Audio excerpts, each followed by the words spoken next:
Alright, welcome to ELN 260. This is just a preview on how to actually navigate through Studio 5000. So the first thing we're going to do is we're going to click over here to where you see Studio 5000.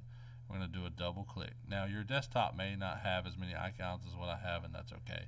But the main thing you're going to do is look for Studio 5000 to be here on your desktop. If you do not see Studio 5000 on your desktop, open up the Windows key here and scroll down until you reach Rockwell Software.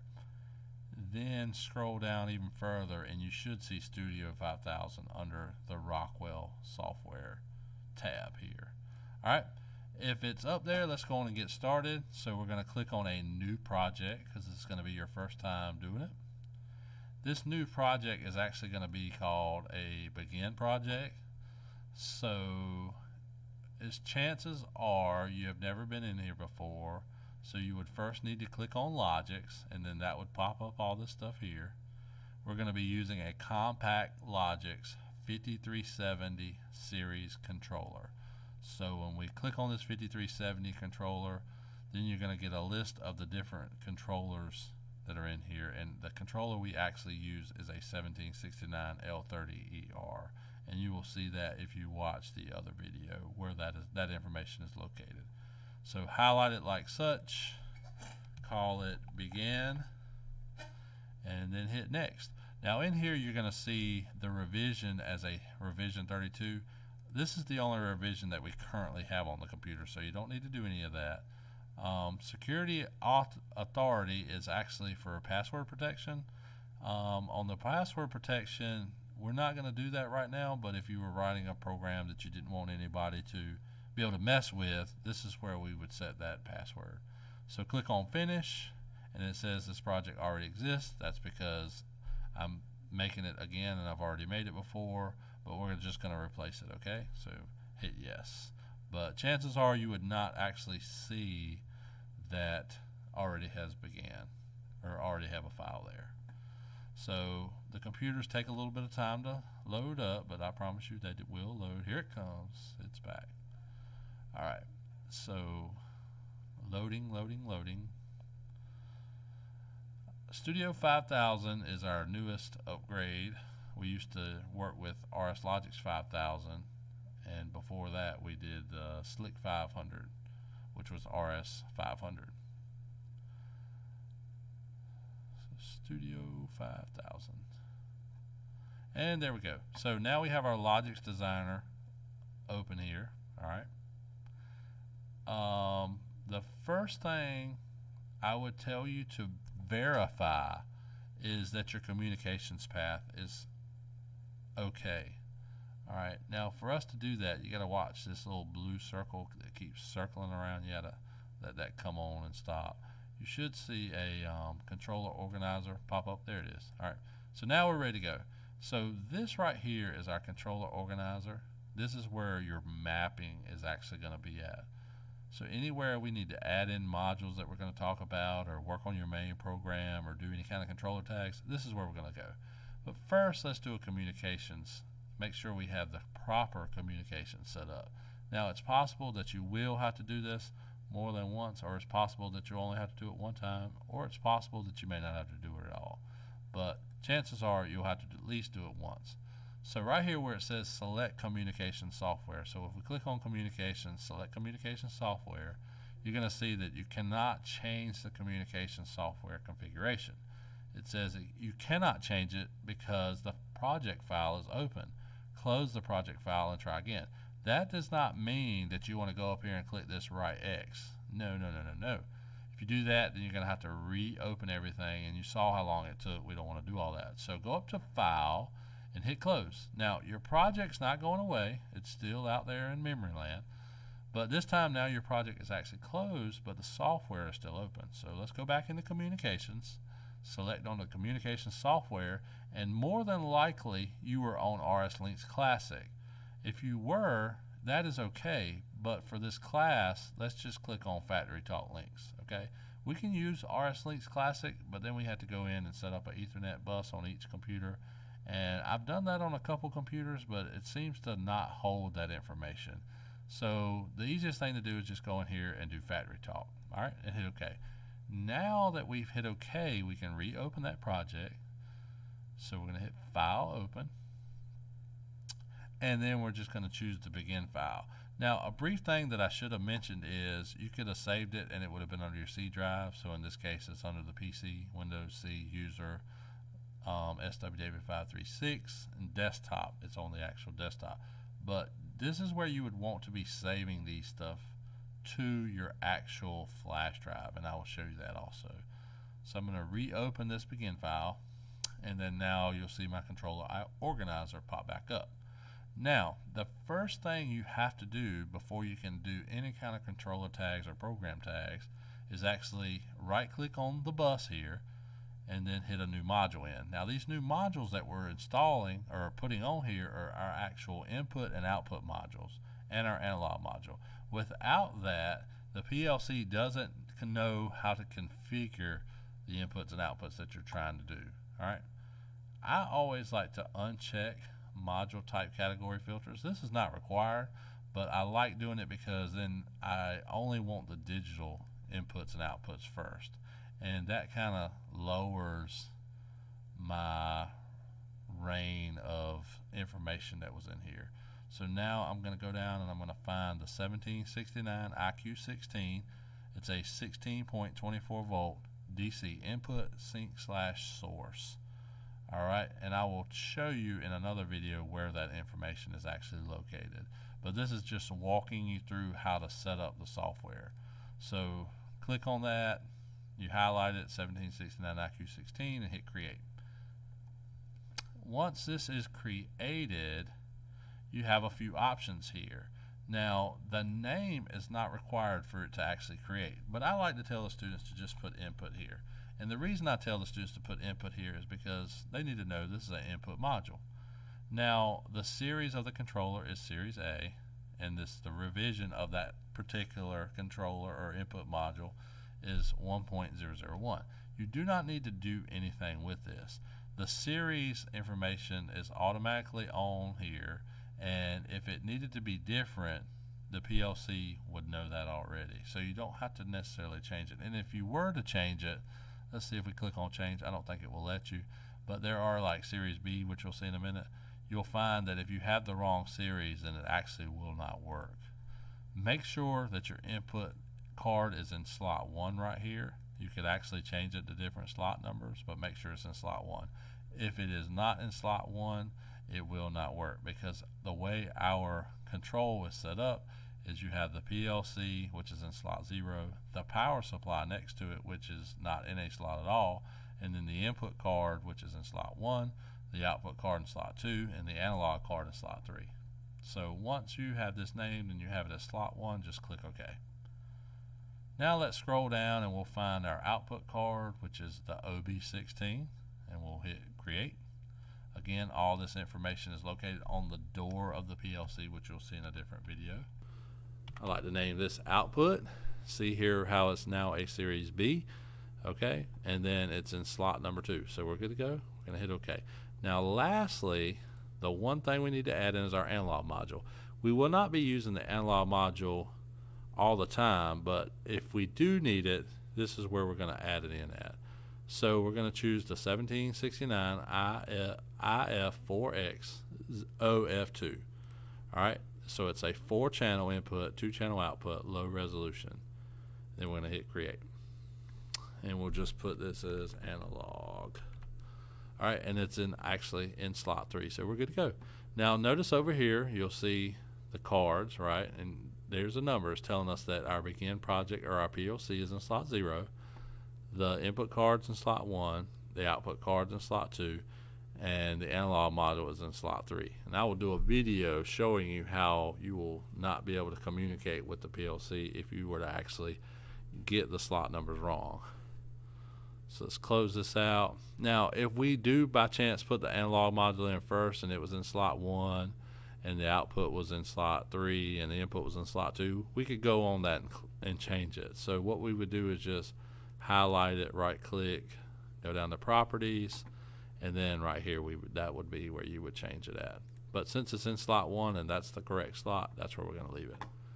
All right, now a little bit about the controller organizer. So under this main task here, we have what they call is the main program. This is where you will spend all of your time when you're building a program. It's actually under what they call the main routine. Now, this main routine here is where our ladder diagram is, okay? Now, this is going to look similar to what you would see if you were actually doing a schematic drawing or a ladder drawing for a electrical workload.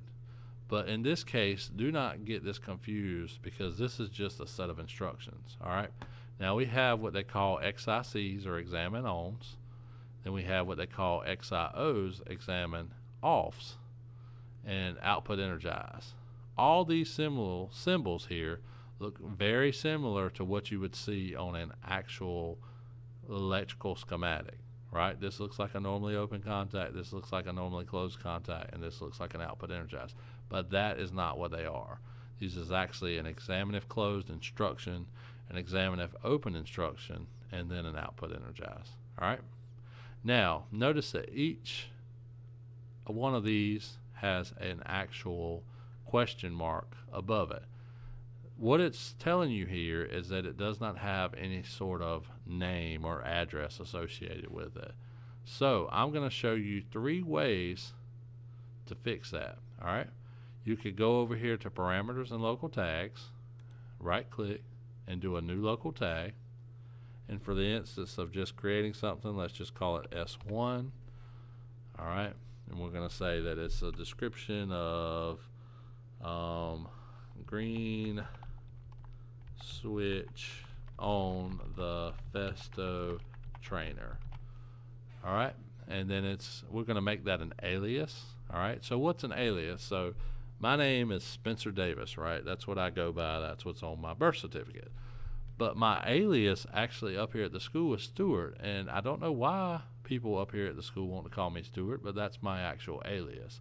So in this case, if I was going to have my name associated with this tag here, I would call this Stewart, right? Because that's a name that everybody at the school recognizes, and then my alias would be Spencer, okay? Because my real name is Spencer, and I understand that more than anybody. But everybody up here gets a little bit confused, and they think my name's Stewart. Anyway, let's change that back to an S1. And that's a little bit of an inside joke for some people, and I'm sure you'll hear me tell you that. So an alias, right? It's wanting us to know what that alias is. So anytime we're connecting to a real component like a switch or an output light, we're going to actually have it as an alias tag.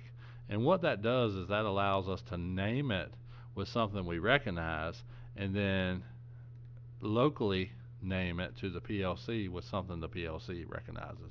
Because the PLC doesn't know what an S1 is, but it does know what this local 1 input data is, okay? So on this exercise, we're just going to click 0 for that data. And I would tell you at this point to click create because we're all done, but I'm just going to explain this real quick. So again, the name S1, the description, we're just going to describe it briefly. The usage, it is a local tag, so it's local to the PLC. The type, it is an alias, all right? And then it's an alias for local 1 input data 0. Okay, so the local here means that it's local to the PLC. The 1 here means that it's the slot number 1. The I actually means that it's an input, and then the data is just telling you that it's, hey, it's on data number 0. All right, so the Allen Bradley is wrote in Word.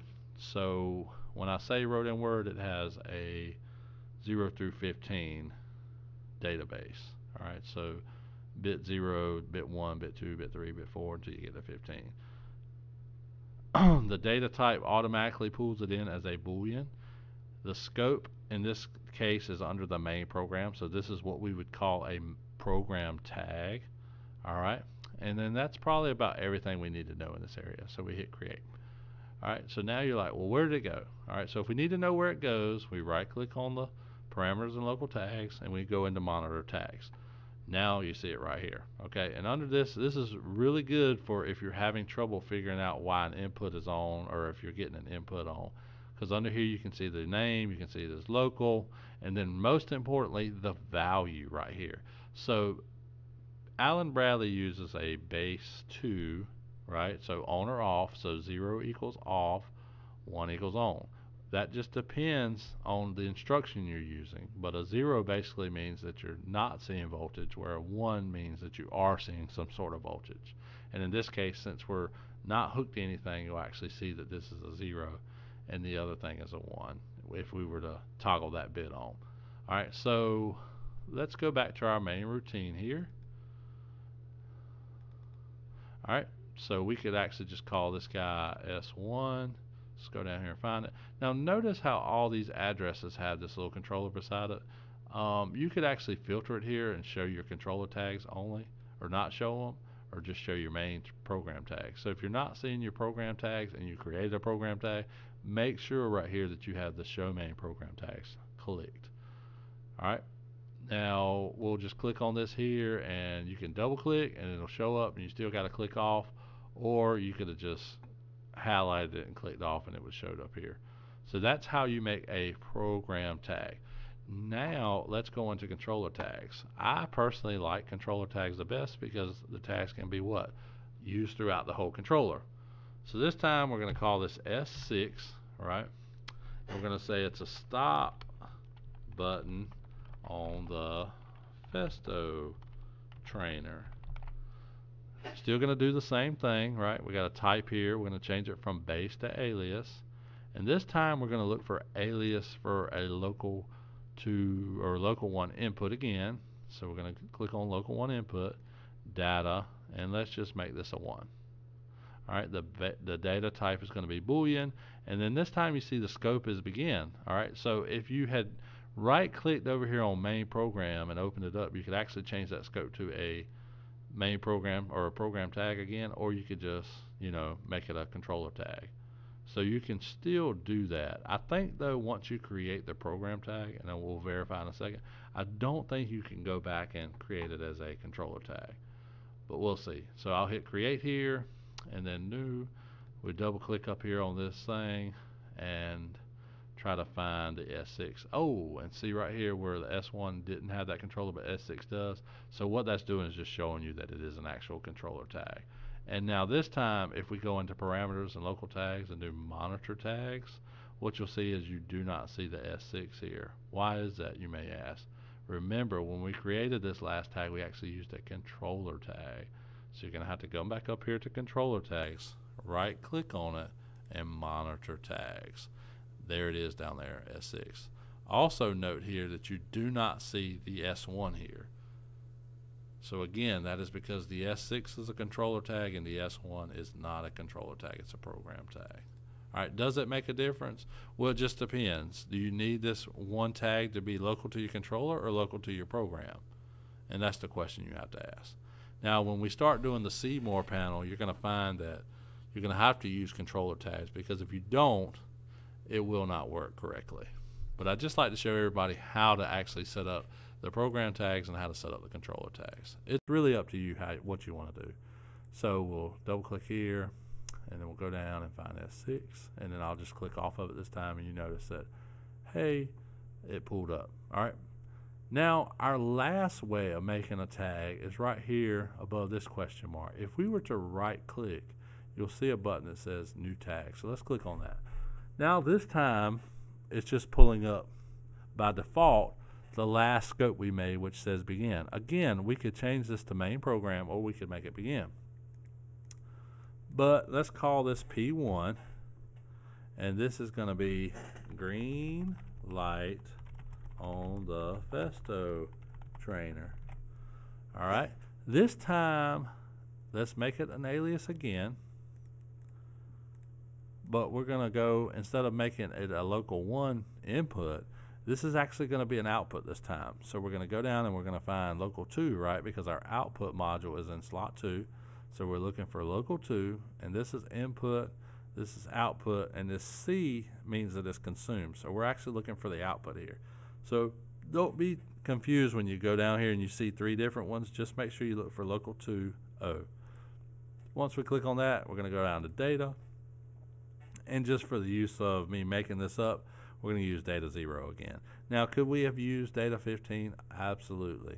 But we're just going to use 0. And then we're going to hit create. And that is 3 ways of how you could actually make controller tags and program tags. Now, if we wanted to run this and make this true here, what we could do, I forgot right here, see it's still showing this X because for some reason we didn't get the data 0 part. I don't know why. I must have unclicked on it, so hit OK. So now you don't see the X. Our Studio 5000 will actually let you go online with it if you have an error out here, but when we had the RS 5000 it would not let you do that. So we have the S1, S6, and the P1. So if I wanted to just toggle the bit, I could right click on it, and when I say toggle the bit, meaning I could change it from the state it's in into a new state. So I could hit toggle bit, right, and you see it light up green. Well, notice how this one was not lit up green, but this one was. The difference you see here is this has no line through it, but this one does.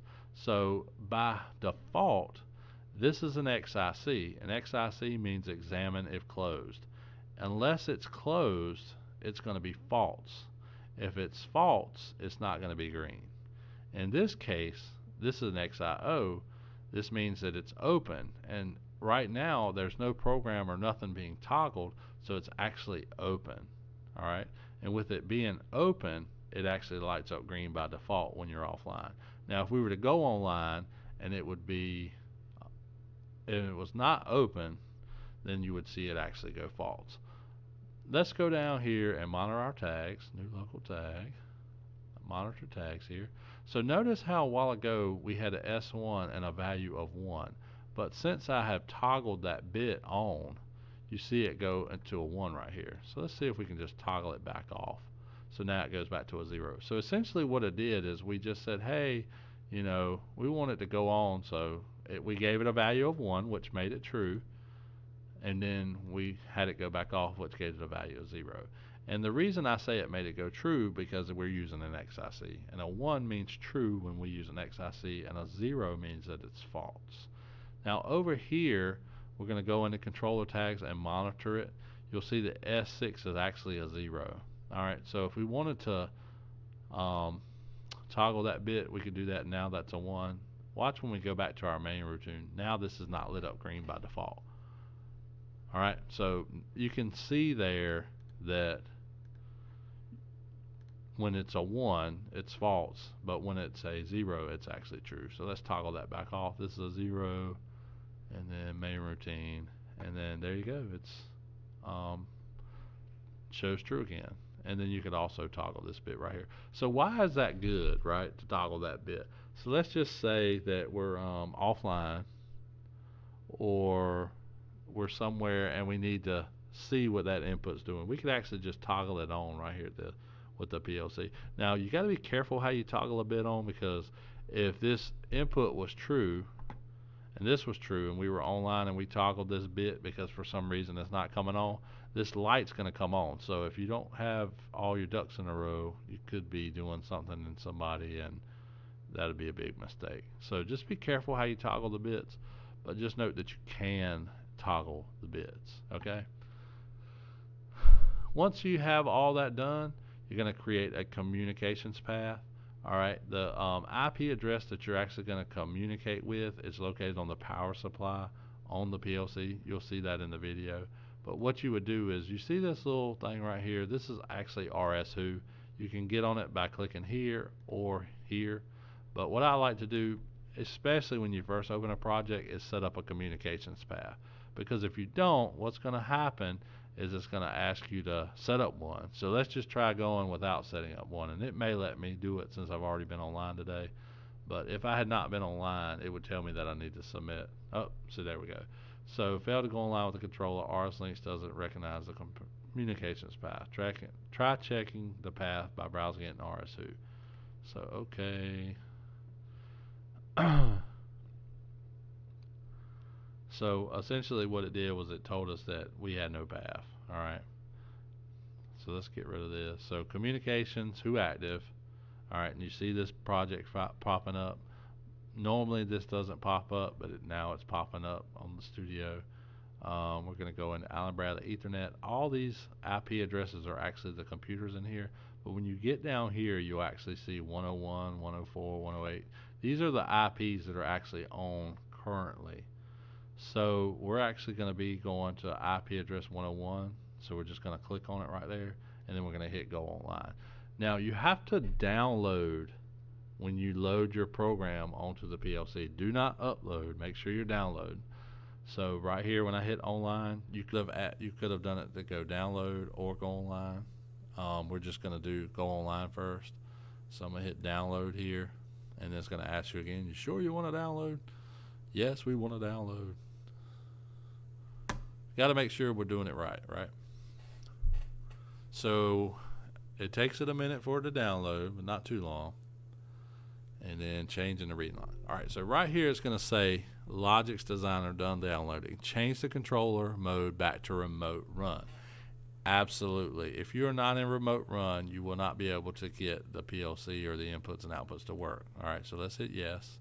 Now notice how the light sides of the rungs turn green. All right. Now that the light sides of the rungs have turned green, watch what happens if I toggle this bit. So I toggle it. Will it let me toggle it? Maybe not let me toggle it online. Let me go offline. Toggle the bit. All right, so let's download it. Might not let you do it online. It doesn't let you do a whole lot of things online. So this time I click download instead of go online, and it still asks me to download. And this time when it comes up, you should see P1 light up green if everything's correct. So just give it another minute here, checking for errors. Yes, we want to go to remote run. And no, it does not let me toggle that bit while I'm online. Just lets me toggle it offline. So if I were to press S1, if I had this hooked up or wired up, shouldn't say hooked up, then with S6, as long as it being open, S1 would let it toggle, or P1 would come on. And that's just a brief overview on how you would set up and create a communications path with Studio 5000. So right here under the file button, you see the run mode. This must be lit up green for you to be online. If the controller is not okay, it'll either flash red or it'll be red right here. And then this right here tells you that the IO is okay. All right. Right here, you can go offline, program mode, test mode. Up here on communications, you can do the exact same thing. If one thing I forgot to mention to you guys that you'll mostly be using in this class is, let me go offline real quick. This is your favorites bar right here. So Allen Bradley's kind of like, well, we know what you need, so they put this stuff up here.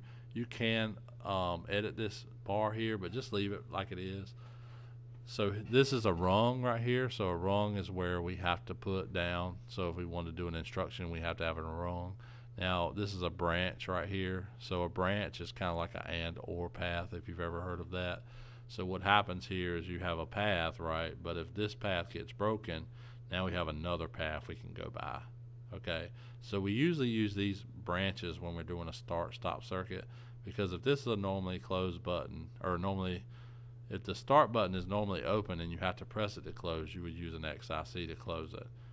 The stop button is usually a closed button also, so you would also use a XIC here. But if I were to turn this on and it went true, and this was already true, then my P1 would come on. But if my P1 wouldn't stay on as soon as I let go of S1 if I didn't have this branch here. Now we can't just leave this branch unattended here. You would have to put an instruction that says, hey, you know, we need to latch it on. So in this case, we would just use the output that we're trying to latch on to branch around it. So we're going to say, hey, if I press S1 and S6 is closed, P1 comes on, and then it stays on until I hit stop right here. That's how that would actually work. So it kind of works a little bit like an auxiliary contactor on a motor control. So we have the rung, the branch, right here the XIC, the XIO, and the output energized. These are the main things you're going to use in the first class, and this is what you need to get familiar with. Now, we do have output unlatch and output latching bits. We do not use them in this class, but they are there if you would like to use them in the future or on your own.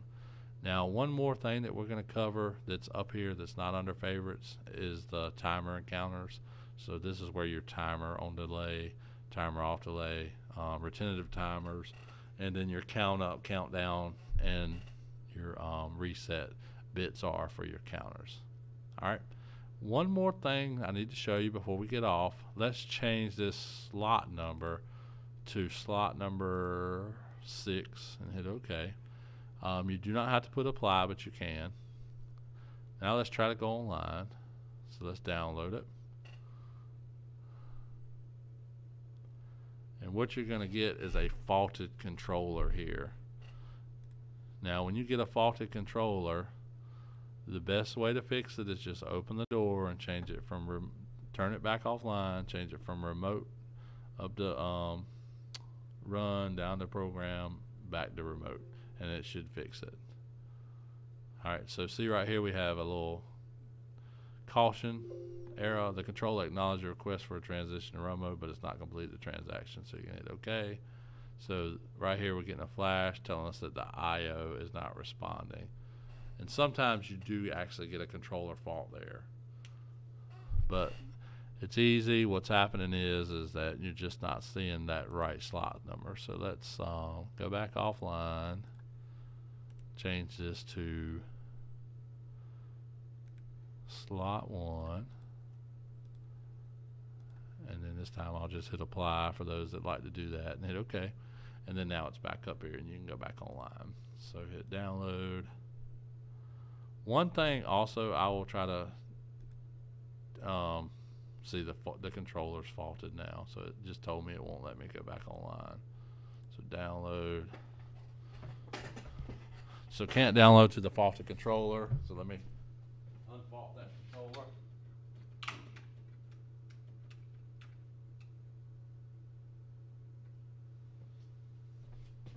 We can hit OK.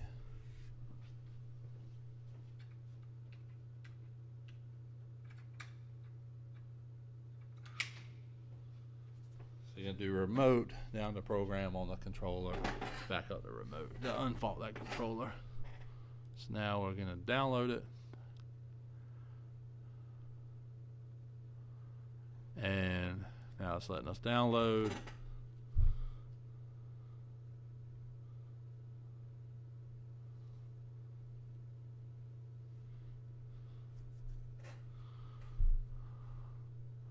And it's faulted my controller again.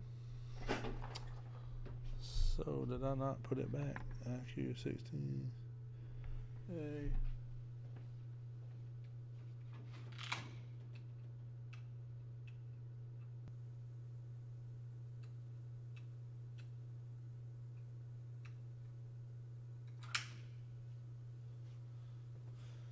Let's try this one more time.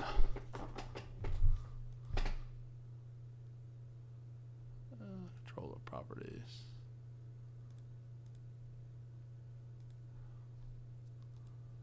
So download.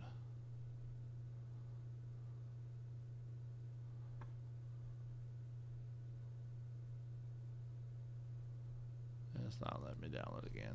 So at this point you may need to just reset, turn the power off after you reset it to get it to bring back up. That's going to be it for this first exercise on how to actually open up Studio and go through and create a project. If you have any questions, as always, just feel free to email me and I will get back to you. Thanks.